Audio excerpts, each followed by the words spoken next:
పూర్తిగా ఇవాళ ఉన్న కనకదుర్గ వారధి నుంచి ఆ రూట్ హైవే ఉంది కదా, గుంటూరు రూట్ లోకి వచ్చేటువంటి హైవే, అటు ఇటు పొలాలు తప్పించి మరొకటి ఉండేది కాదు. ఇప్పుడు పొలాలు ఎక్కడ కనబడుతున్నాయి అసలు? అక్కడ రెస్టారెంట్లు, క్యాంటీన్లు. ఇప్పుడు మంగళగిరిలో మేము ఎప్పుడు కూడా ప్రతి సెలవులకి మంగళగిరిగా పోదు, అమ్మమ్మ గారి ఇల్లు కాబట్టి.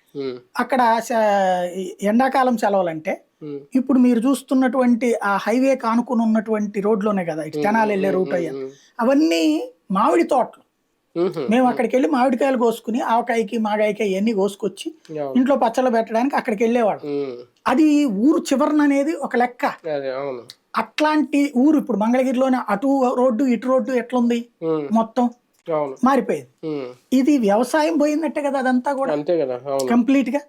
అలాగే ఎన్ఆర్ఐ హాస్పిటల్ వచ్చాక ఆ చుట్టుపక్కల వ్యవసాయం అంతా పోయినట్టే కదా టోటల్ గా. ఇది ఇంకోటి ఏంటంటే 3 పంటలు పండే ఏరియా ఇవే, కృష్ణా, గుంటూరు, వెస్ట్ గోదావరి, ఈస్ట్ గోదావరి, ఈ 4 3 పంటలు పండేటటువంటి ప్రాంతాలు. అంటే పల్నాడు తీసేయండి, గుంటూరు, మిగతాదంతా 2 పంటలు 3 పంటలు, ఖచ్చితంగా 2 పంటలు పండుతాయి, 3 పంటలు అవకాశం ఉన్నది.